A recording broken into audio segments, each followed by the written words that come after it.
I'm Sam Rose, and you're tuning in to Commerce is Chaos, the podcast for consumer brand founders who know that building a business is messier than the highlight reel shows. Your supplier just missed their deadline, your top product is out of stock, and your competitor somehow launched the same thing at half the price. Sound familiar? Every week, we dive into the real problems that keep founders up at night, from inventory disasters to supply chain nightmares, because surviving the chaos is what separates brands that fail from brands that scale. Today, I'm talking to Jennie Ripps, co-founder and CEO of Brew. Jennie's proof that the best way to disrupt an industry is to walk in knowing more about the ingredients than anyone thought necessary. Okay, Jennie, thank you so much for coming on the podcast. I'm super excited for this conversation. I am a fan and a customer and a tea drinker, and so I feel very qualified to be having this conversation with you. And I would love to start with just like the 30, 60-second version of how you got into this mess.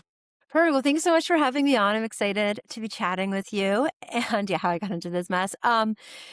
My background is beverage development, and I started out selling like tea and botanical blends to restaurants, super with a focus on like function and flavor. Along the way, I thought to myself, along with my co-founder, it's great to be doing something with great flavor and function at 3:00 in an afternoon that's healthy, like having a matcha, but a space that could really use some health benefits is alcohol. So we started hosting tea cocktail parties, started like basically spiking our alcohol with tea and botanicals. And that's why we say at Brew, we say drink wise, because it's all about basically making alcoholic beverages with like very functional ingredients using my background in beverage development. Is that how you came up with the name? Yes. So it's all about like know what you're putting into your body. If it's gin, great. And if it's like lemon verbena, also great. Possibly better. Possibly better. Possibly better. I guess it depends what time of day. What is the healthiest way for me to consume alcohol? I think it's by adding tea and botanicals to your alcohol. Which is actually the original concept of gin, right? Because that's like a botanical bouquet. Fair. Is that why? Yeah. What's the backstory there? Like, do you know? Yeah. Why? There's a lot of functionality in alcohol. It's funny. I actually studied green medicine, and one of the things you learn is that the best way to preserve like the functionality of, I don't know, if you are having like something, I don't know, for your stomach, marshmallow root for your throat, if you actually preserve it in alcohol as a tincture versus water, it's more powerful. So, I mean, a lot of traditional traditional spirits that are made, like whether it's aquavit or, Jägermeister or gin, were actually made with some functionality in mind, as well as flavor, obviously. We spent some time as a team in Chicago every year at a trade show in my first business. And Chicago's famous tinctures, I suppose, is Malort. Yes. I've heard about it from my Chicago team. I actually am not as familiar with Malort as my, the random channel on Slack, our Slack channel called Random. Yeah. I highly recommend. It's very polarizing though. You have to have a taste you have to have a taste for bitter things, I think, at the end of the day. Sounds great. 2020. Let's go back in the Wayback Machine. You launched, and then the whole country shut down, which shut you off of a lot of go-to-market things, I assume, that would typically help propel a beverage brand or any CPG brand kind of on to the map, like store sampling and shopper discovery and all of that. So what did you do to still grow like 1,000% that year? It was crazy. I mean, that was wild. So up until that point, my entire background had been the on-prem, right? I had been creating tea programs for like the Edition Hotel and Sweet Green and Momofuku. And all of a sudden we were launching this brand after having these tea cocktail parties. And I really understood the on-prem and it went away. So that was really wild. How we grew that year was first of all, instead of starting in 2 or 3 or 4 states, which had been our plan, we started in like way more states, like 10 or 12, because we focused on retailers. So we grew with Whole Foods, we grew with Trader Joe's, and a few other retailers, but it was really Whole Foods and Trader Joe's and them believing in the product and the thesis, and then the fact that people were just shopping at grocery stores all the time. That's all people did that first year of COVID. So it was, but it was crazy. I mean, it was a wild time. However, we did get to see some like early pull and like it was great to sort of see that the consumer was buying our brand new product without, sampling or demos or any information. That was kind Right. of wild. That in a way, it almost feels like a hack. Like that's a huge cost center for an early stage CPG brand. It's just like you have to pay for the promotion and pay for the sampling and pay for the slotting fees and all of that. And I wonder if you got lucky in a way to be able to bypass some of that. Well, it's funny. So, like the first, we sort of joke that we had to build two business models because we really launched COVID. And during COVID, and for whatever reason, we were in the stores, we were flying. And then about a year and a half later, all of a sudden, our sales weren't like where we thought they would be. And we're like, what's going on? And what had happened was big sales teams had gone back into the stores and they were just like moving our stuff out of the way. And we're like, oh, just like get this display out. So it's really funny. We were like, there was like a few months where we were like, what is happening? And then and then we had to like literally look at what it meant to be a BevAlc team, what our org chart needed to look like, and totally reconfigure. So it was super interesting. Okay, tell me more about that, the org chart piece of it. And then also maybe I'm guessing this kind of interfaces with, how the alcohol industry has this distributed, well, this not distributed, this system of distributors and tiers and stuff. And I assume what you're saying when they moved your stuff out of the way is that like the big boys came back in and were just like reclaiming their floor space. Is that right? Yeah. So basically, I mean, in BevAlc, because it is state by state, even county by county in some places, you have alcohol, you have the supplier, which is like us, you have the distributor, and then you have the retailer. And in BevAlc, in regular CPG, you're very lucky if your distributor goes and like merchandises for you. In BevAlc, that's what your distributor does. Like if they're doing what they're supposed to be doing, they're in there checking the stores for you. And so during COVID, no one was really allowed to linger in the stores. So people just dropped the boxes behind, at the Yeah. warehouse and left. But all of a sudden the distributors are back in the warehouse and they were like, oh, like Anheuser-Busch or Molson Coors, they were doing their job for their supplier partners. So all of a sudden there were big displays, not just like what the store wanted to do, but what the distributors are back. And Yeah. so we were shifted around a little. Oh my gosh. And then, okay, so how do you build the org chart with me? So basically, I mean, it's funny. The bigger guys came back in. We realized that we needed to hire a bigger sales team. So where we are now today is, obviously that was a couple of years ago, but our sales force is still our biggest investment in the team. We have probably around over 20 people on the sales Wow. team. Yeah, Wow. and so that's our sort of biggest, That's amazing. biggest. Yep. It's clearly worked because you got into places that most RTD brands take years to get into. Uh, I have some on a list that I'm reading: Disney World, Epcot, SoFi, TD Garden, and it's a different sales motion, like you're kind of pointing at. There's long venue cycles, there's exclusivity, and a bunch of logistics stuff, all of which I'm very curious about. Was that kind of a big part of your strategic planning and evolution of like you have this moment where you are benefiting from some early success that COVID kind of like weirdly opened this door. Then you kind of start to get pushed out and you're like, wait a second, like I got to fight back. How much of that was sort of like a direct response to the experience that you were having of being edged out of grocery once the distributors kind of came back into the store? So it's interesting. I think on-prem, I mean, traditionally, BevAlc has been traditionally, meaning like 10, like 20 years ago, 30 years ago, was built in the on-prem, but the Mm, off-prem is much faster and higher volume. We knew that we wanted to balance the business. We also knew that we needed to diversify the business. Obviously, post-COVID, there were a lot more opportunities to diversify than during COVID. But honestly, a lot of the on-prem had to do with like my background. Just I had come up in on-prem, so I felt very comfortable there. And secondly, being opportunistic. So for instance, a lot of these venues and stadiums are owned or operated the beverage program by bigger groups like Delaware North or Legends. So we got an opportunity to test at Yankee Stadium and we ended up being expanded by Legends to SoFi Stadium I'm trying to think which other, like several of their other stadiums and venues. Or for instance, at Delaware North, we tested at TD Garden and we ended up getting expanded to um, no, sorry, we tested at Key Bank Arena, we got expanded to TD Garden. So basically a lot of it was just that it was working at the stadiums and venues.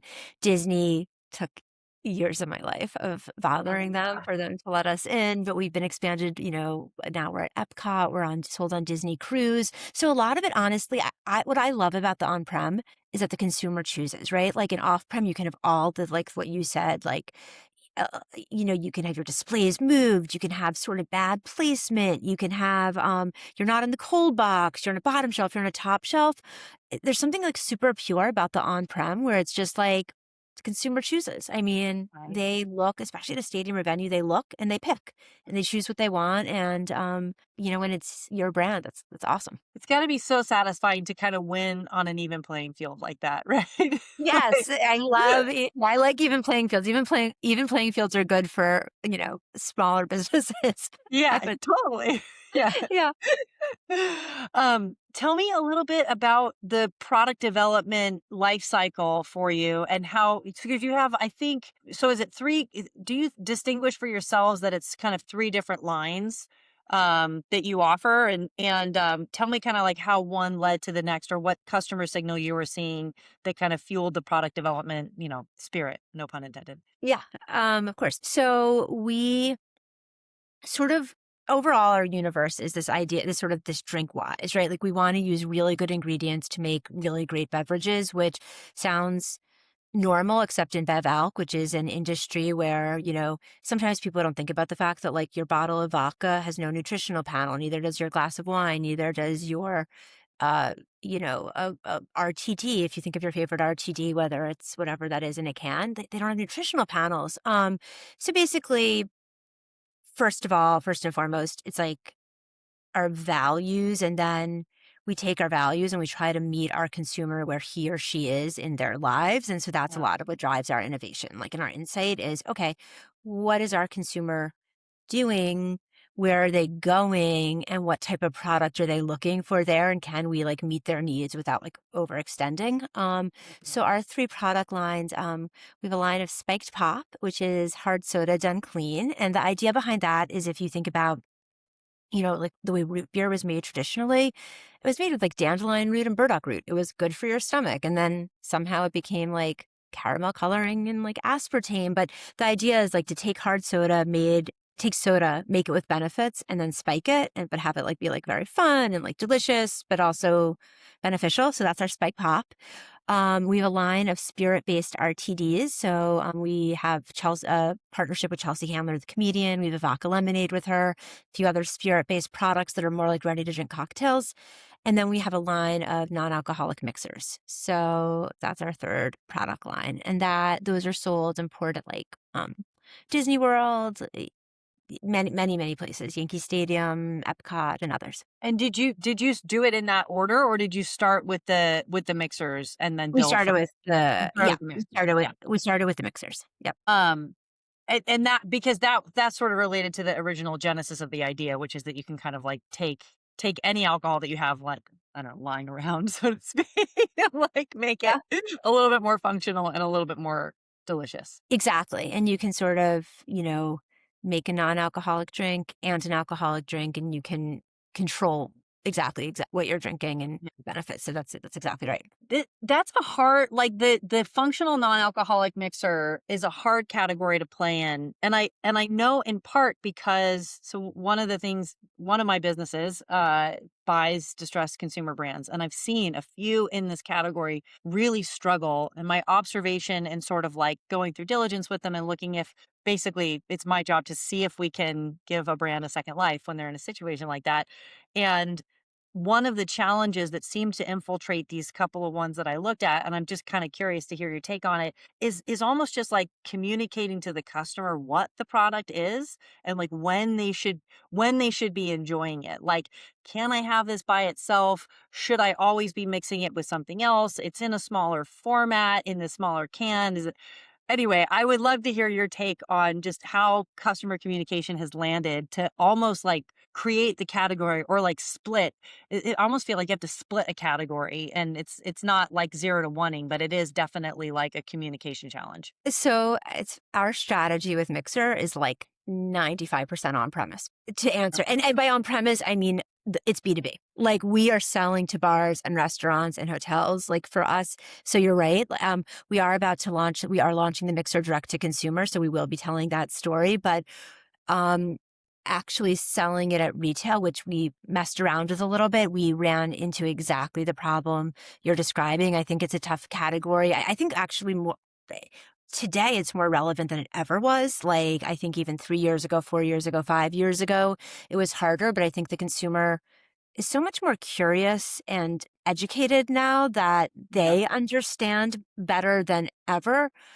But I agree with you. The mixer category, it's half a cocktail. It's in a weird place on the shelf. There are some retailers that it makes a lot of sense, and there are some retailers where you can like die trying to tell that story. Yeah. But that's Or why, like, yeah. So that's why, like the on-prem, like we work with Hyatt hotels. I mentioned some of our other partnerships. We work with a lot of stadiums and venues, but in a lot of cases, the bartender understands what the hell it is much right. better than the consumer on the It's shelf. sort of their So job that is to like sort of, so be we're able not to really leg up. trying. Our off-prem product really are the pops and the RTDs. Yeah. Okay, that makes a lot of sense. Yeah, it was interesting in some of these conversations. Like there was a search for just like what shelf are we going to be on? Are we a mixer? Are we a cocktail? Are we in the fridge? And lacking, I don't know, almost like advocacy within the retailer to like be decisive about that. They just ended up everywhere and nowhere in different stores, and Yeah. then the customer kind of didn't have that muscle memory path to like discovering and to It's rebuy. 100% true. I mean, I remember years ago that, uh, it was just Whole Foods used to set things up regionally. And I can remember that, the feedback. Sorry, I have Oh, a Vesta board and it just went off. oh, And perfect. now Okay. I will So silence it. anyway, I was like, is that also my computer No, glitching? It's been so interesting today.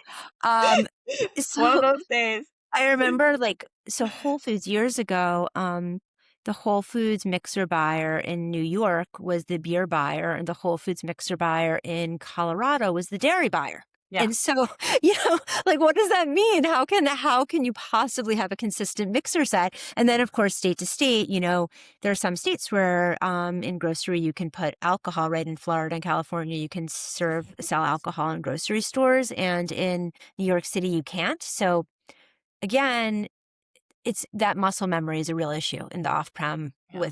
with mixers. You're right. It's so great. The on-prem move is so great because well, one thing, clearly you have like an area advantage there. So now you're unleveling the playing field, which is smart. It's a small business versus your competitors. The other thing I love about it though is that for those who like this is if the purpose of this conversation is sort of like to help other people, walk a hard path, know that depending on the avenue of distribution you select and optimize for and kind of like lean on, you can find your way into like the right channel. And that might not be the one that kind of like, that everybody's the most familiar with. It might be something like that, is a narrower path to get into or requires like a little bit of industry knowledge. But if you kind of chip away at it, you can take something that for what it's worth might have died through a different distribution path and like make it wildly successful by choosing how you're going to distribute first. Exactly. And I think, D2C is another good example, which obviously which I think is a more obvious example than saying we chose to go through on-prem. But for us, there's a halo effect with the on-prem where we can create value for an account by giving them a great mixer product that's half a cocktail while having placements of, pop or RTD that are more high visibility for us. So it's sort of, for us, we end up, when we work with restaurant or hotel partners or venue partners, I like to think that we're like almost creating more support or more solutions for them through mixer being so versatile, even though Yeah. it's not a high visibility play.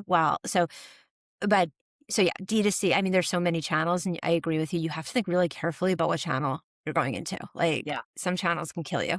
Well, and you just said high visibility, which is a perfect segue to the question, like a burning question I have. How much, when you're on prem, do you get the lift of brand visibility? Like when I'm ordering Owl's Brew as part of a cocktail, do I know that it's Owl's Brew, or do you find that you have to kind of go this next layer of brand awareness and creation because really the mixologist is doing a lot of that work, but they're just calling it habanero margarita and not like Owl's Brew habanero margarita? Cards on the table. Your tech stack is held together with duct tape and prayers. If you're a brand founder or COO juggling Shopify, your 3PL portal, 3 different inventory trackers, and yes, that one crucial Google Sheet, you know exactly what I'm talking about.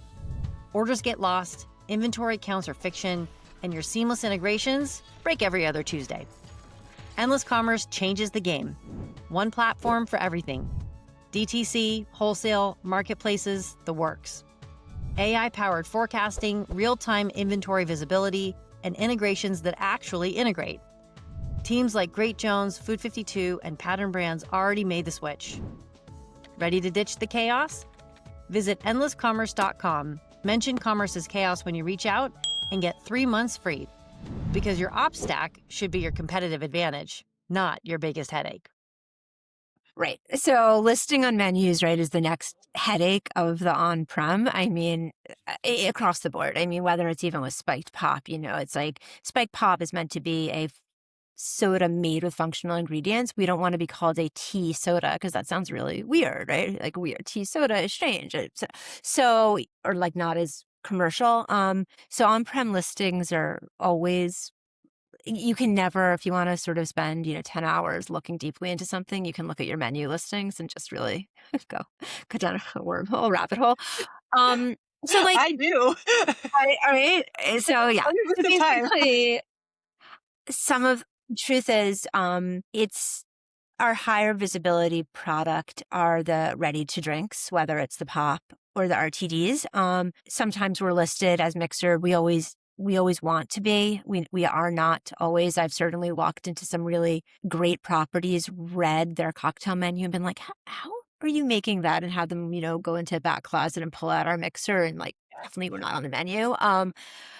But I think that's okay because we assume that it's going to happen. I think it would make me crazy if mixer was my primary product and it wasn't part of this overall like universe.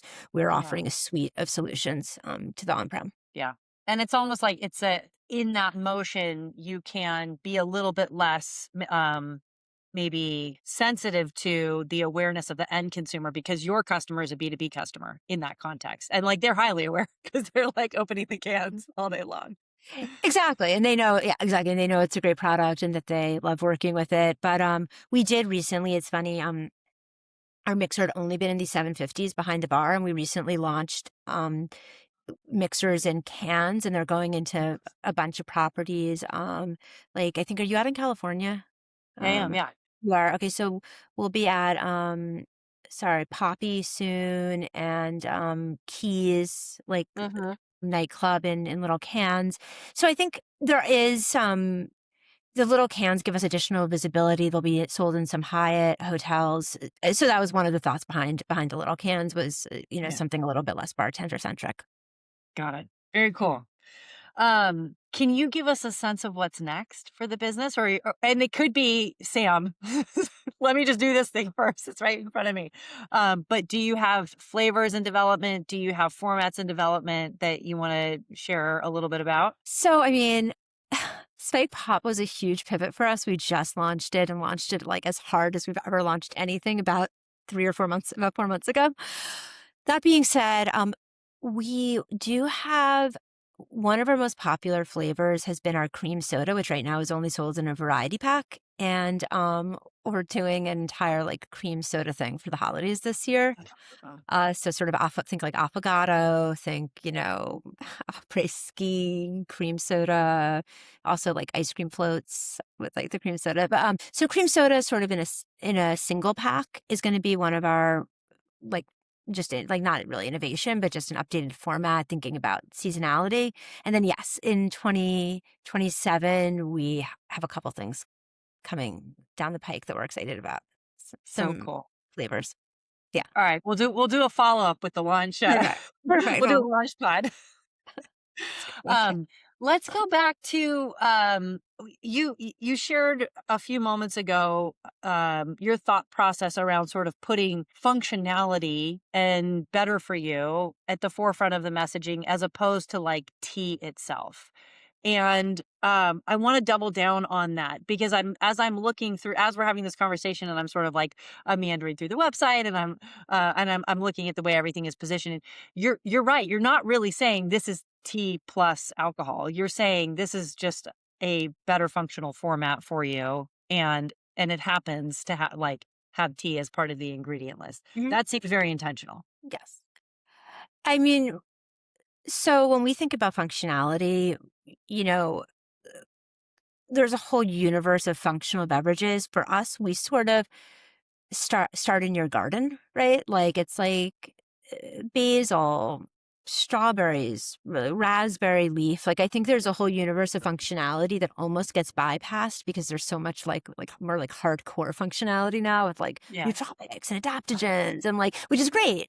But like there's a universe like vanilla is a natural mood booster. Like I mean, yerba mate has, is a naturally energizing product, which functions a little bit differently than a green tea in terms of being caffeinated. Okay.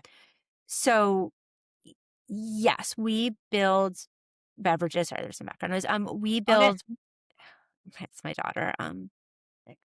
Don't sweat it. Okay. But if she comes in, we'll say hello. Perfect.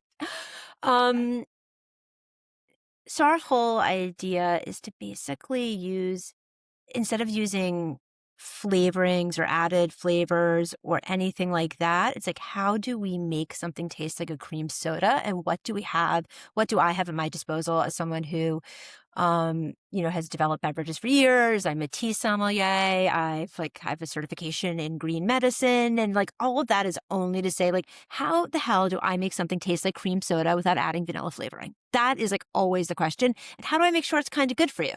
So for instance, our cream soda has real vanilla beans and green rooibos, and rooibos is a South African bush. It has like trace minerals in it. It's high in antioxidants. I think in South Africa, athletes drink it. It's like nature's Gatorade. I think there's a little bit of electrolyte action going on. But the idea is, why do I use those in cream soda? So obviously vanilla, I want that creamy vanilla flavor. But there are two kinds of rooibos. There's green rooibos and there's red rooibos. And red rooibos is red because it's more oxidized. Red rooibos sort of tastes almost like whiskey-like to me. But green rooibos almost has this like cotton candy mouthfeel. So when I think about cream soda and I want that like light, like cotton candy, like creamy thing, that's why I'm combining those. But I also happen to know what the health benefits are of those ingredients. So it's not really about tea, it's about like using plants, whatever they are. If I want to make our black cherry soda, I'm going to use black tea for tannins, but not because it's tea. It's really Right. about just working knowledge of like all these plants. I'm so locked into this. I could talk to you about ingredients all day long. Let's do another one. Okay. Let's do lemonade. Okay. Like, how are you thinking about, because I know that there's lemons. At And there's least. lemons. There's lemons. Tell me cool things So about lemonade. so our pink lemonade, which we made with Chelsea Handler. So that was an interesting one. So first of all, I knew it needed to be lemon and cane sugar, of course, lemon juice and cane sugar, and I also knew it had to be vodka. So those were the basics. But I wanted to elevate both the flavor profile of the lemon, and also I wanted to add some like benefits. So instead of just lemon juice, I have a little bit of lemon verbena in there, and the lemon verbena again is like rich in like antioxidants, polyphenols. It's also like very good for your like skin and digestion actually. So a little bit of lemon verbena to sort of pop the lemon. And then I wanted to get the pink flavor and a little bit of tartness. So in my research, I found that pink lemonade is almost always made with cranberry juice, which I thought was like very interesting because I didn't know that. So, but again, I wanted it to have like a little bit of an elevated taste as well as a tiny bit of functionality. So I did a splash of cranberry juice, but I also used rose hips. And rose hips, are sort of they're part of the rose plant and like super good for your skin. Like hydrating. So you have a lemonade, a traditional lemonade might be, a pink lemonade might be lemon juice, cranberry juice, and cane sugar. But our pink lemonade, right, because we're trying to add some health benefits and also add just like a little bit of elevation to the flavor, is those three things, but also lemon verbena and rose hip. So that's sort of how I think about it. It's like, how do we attack flavor? Very different, right? The cream soda, it's all tea, right? Like every single, not all tea, but it's all botanicals. Like I'm literally creating that entire flavor profile from the vanilla and the green rooibos versus the lemonade. I'm like, okay, how do I augment this? Like it's going to be a pink lemonade, but how around the edges can I add a little benefit? And can I add just like a hint of flavor that makes it taste like distinctive? So that's sort of how so I think about those two things very differently, actually. This is it's so educational and really interesting, and I want to go have drinks with you so that we can like break down. I'll tell you another thing that's interesting. I mean, there are a couple like We're funny good. hacks. So our pineapple dew is pineapple juice. You know, we're sort of thinking about citrus dews. So it's pineapple juice. It's black tea for like a tiny bit of tannin, but we wanted to pop the pineapple flavor without adding too much juice because we want to, we want to keep the sugars around 5 grams. We want to keep the calorie count. We want to publish it and have people feel comfortable. So one way to pop pineapple flavor is chamomile.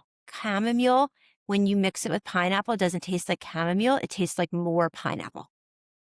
Wow. Yeah, isn't that That's crazy? wild. So we have That's chamomile so in there, cool. which also, by the way, is like calming and like great. Like chamomile is great for you in like a bunch of ways. But we are using chamomile to actually have it taste like we used more pineapple juice without using more pineapple juice. Wow, you know more about tea than anyone I've ever met. Well, And you're making me want to know more. And I should say botanicals. it's fun. I mean, like messing around to make flavors using just like plants and like again, like you could just like grab some basil, lemon, verbena, and muddle some like raspberries in. You know what I'm saying? It's that's where I think Yeah. it really started. Yeah, totally. That's what I Yeah, did. yeah, you should do that. You're talking about botanicals with the precision that I have this capacity, but with like silicone. Like, I'm like, so if you want, Yes, well, so great. Okay, so I would love to walk through like the actual process of, okay, you've got kind of an idea, you've got the spark. What's your first step in product development here, where you're kind of like mixing these few ingredients together and you're looking for some sort of like outcome or nudge that brings you to step 2 and 3? And maybe just talk us through like what like a typical formulation kind of jaunt might look like for you. what R&D looks like. So, I call it a formulation jaunt, but yes, we can call it formulation. Yes, formulation. Right. Other also known as R&D, but yes, it sounds more dangerous with your formulation. It's usually, I mean, so the whole like Malcolm Gladwell. It sounds like with silicon. Am I say silicone? Am I silicone. I mean, silicone? both things are things, but silicone. Silicone. Yeah. So sort of the Malcolm Gladwell 10,000 hours thing. I have Right. spent so many years of my life over all of these businesses just making flavors. So most of the time it's in my head first. It's not, like one of our flavors is actually, well, that flavor is the Doc. I was trying to recreate Dr. Pepper. It has so many ingredients. It's crazy. But that was actually really fun. But like most of the time I can imagine the flavor, like what I need to use to get to it.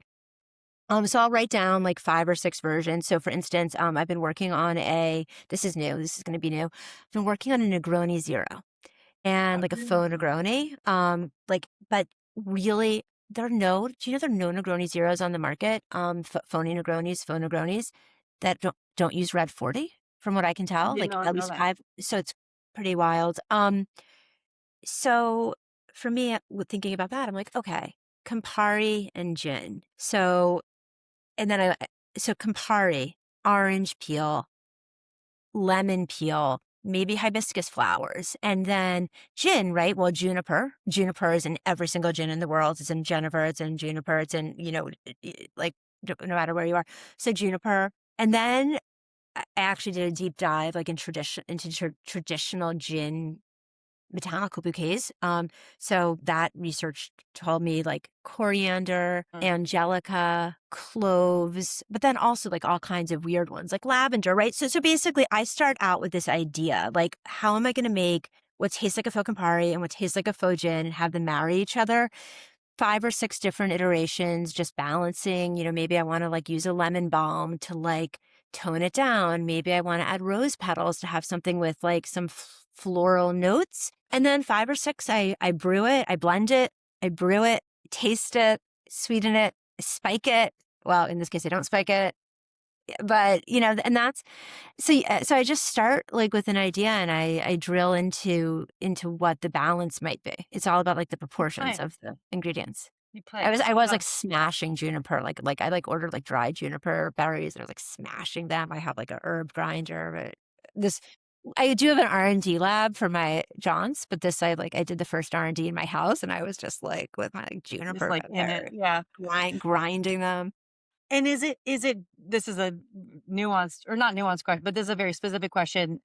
Dried juniper versus fresh juniper. Must you use dried? And I know that drying an ingredient can have a wild effect on how potent it is or poisonous it is or whatever. That's not poisonous. I know. Not that ours is poisonous. That was triggering. We're gonna edit that out. Yeah, it's good. Our poisoned Negroni zero with our dried juniper.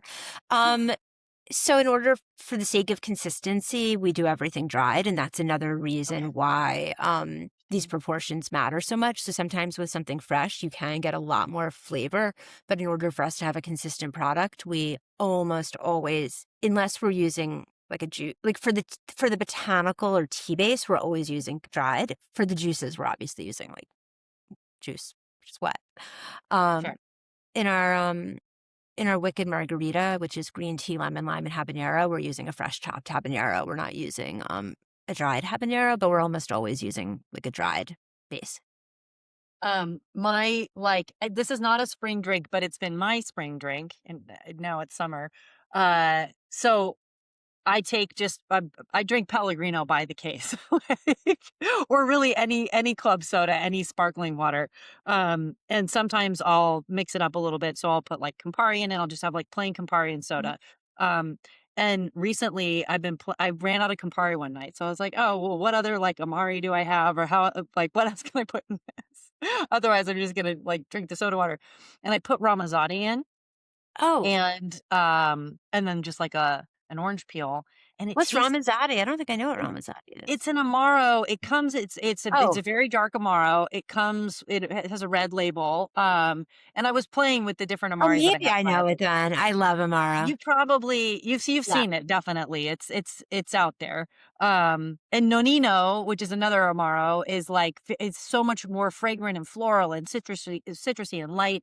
And Ramazzotti is like quite dark. So I only put just a little bit in because I didn't want it to turn into like a syrupy mess. And it tasted like a Diet Coke. And I was like, I haven't had a Diet Coke in 30 years. So but I was like, this is Coke. This is Coke. Yeah, that's so funny. I mean, that makes perfect sense. I was fascinated. And then I kind of felt like I had stumbled on some sort of weird secret ingredient vault thing. I think you did.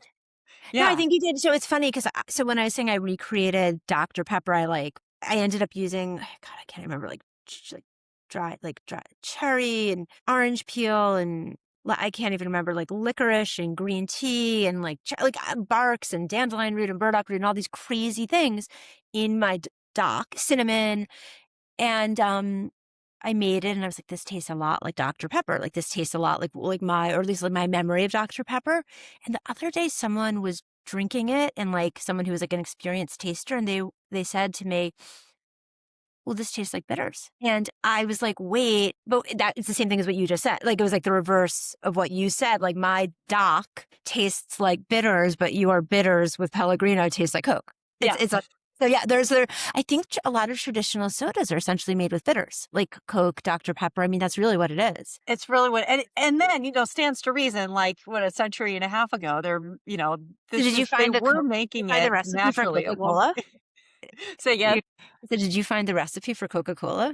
I found the recipe for my Coca-Cola, which I'm really happy with.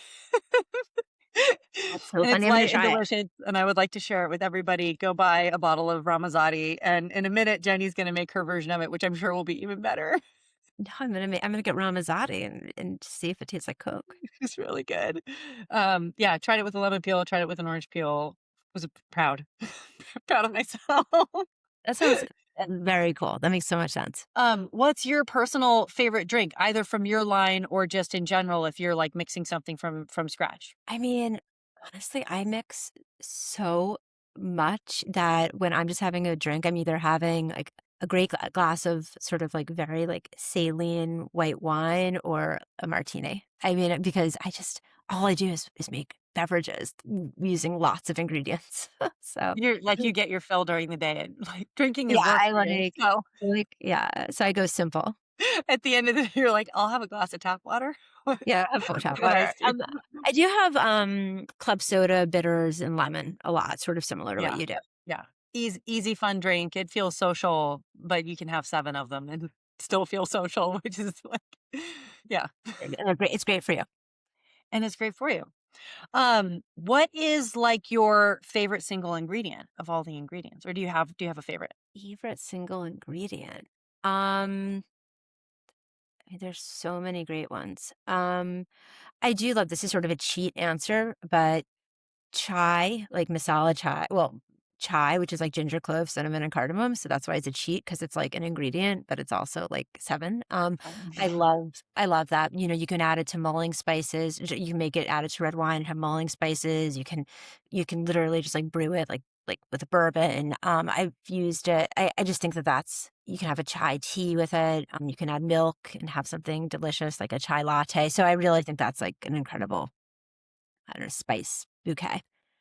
There was a chai liqueur. I don't think they make it anymore, but there was a chai liqueur back in the day that was like a real holiday favorite for me and my husband, and we would just like get so cozy, and then they stopped making it, which was a tragedy. Well, Another it's just opportunity. like there's this like great history too, right? With like those spices, where you have chai or masala chai in India, which is like a very traditional, tea. But then you have in India, actually, chai just means tea, so masala chai is that combination.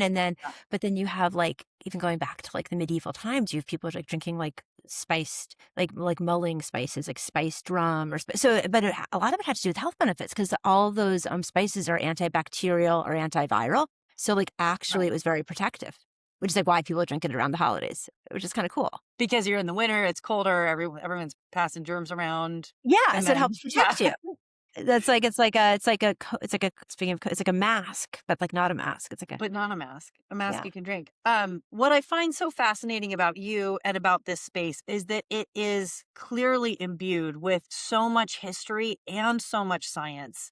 And I have a feeling your job is just like one of the most interesting jobs in the world. And you get to kind of like read stories and be inspired by old recipes, but then also figure out like what makes it work. And yeah, it feels like an infinite game, which is my favorite type of business to run. Yeah, no, I mean, I just think we're in a really great tradition of beverage. I do think that current modern beverage, you know, is sort of problematic in so many ways because the way we make things now with just like flavor packets that have, 70, 100 chemicals in them is such a problem. But,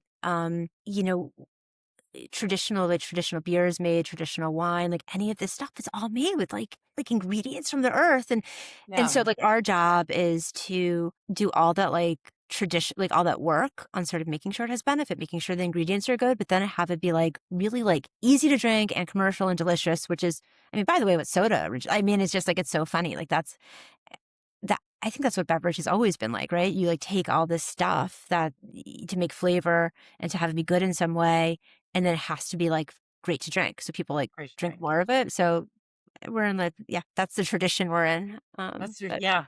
yeah. When I was in college, we started a beer making club uh because that was a way to get the college to pay for beer. Which we thought was really funny. So the college sponsored like us That's having amazing. this club that was like a, educational but recreational. And I was so surprised by how much the process of making beer is really the process of brewing, which everybody knows, but like brewing, not all that different than brewing tea. We're like, putting a leaf in a vat of boiling water and like waiting for some time for it to steep, and then like being patient while it does its next thing. And it was the organicness of the process and of the feeling was anyway, helped us appreciate probably so much more than, just buying like a case of Natural Light would have been or whatever. Yeah, I mean, yeah, there are these like great beverage traditions. I mean, it's like crazy. The history of beverage, and then my job is to commercialize it, and like we put you know great looking packaging on it and make it taste and make it easy to drink. Not that all out beverage should be easy to drink. Like it sounds like Malort and many others are not easy to drink, but our product line is meant to be like fun and light and flavorful, but it has like, yes, all this like deep care, like very Yeah. deep care and thought behind it. But then, we spike it and we put it in bright packaging and, Oh my gosh. Sell it not expensively. Sell it with a smile. Yeah. Sell it. I could literally talk to you about this all day. I'm again just enamored and fascinated with the whole process. Tell us where we can find you, and maybe how we can best support you as a listening audience beyond racing to the next variety pack that we can get and bring to the next party. Thanks so much for having me on. How can you can support us? Our website is theowlsbrew.com. We are on Instagram and TikTok on @theowlsbrew. And yeah, like please go buy a variety pack or just a single pack. That would be great. Ask your restaurant manager to actually put it on the menu. Oh yeah, if you see something that sounds like really Yeah. good, it sounds like it has like weirdly has like a botanical in it, be like, is this Owl's Brew? And then if they say no, tell them it should be. And if they say yes, ask them to list it. Perfect. All right. Well, thank you again for coming. It's been a pleasure, and it's so nice to meet you. Thank you, Sam. Thanks for having Take me on. care. Thanks. Thanks for joining us for another episode of Commerce is Chaos. If you're listening, I have a feeling you know just how much good leaving a 5-star review can do for a team. Drop us a review on Apple Podcasts and subscribe to Commerce is Chaos wherever you get your podcasts. Don't forget to subscribe to our Substack, also called Commerce is Chaos, for more good stuff and actionable tools to build your business.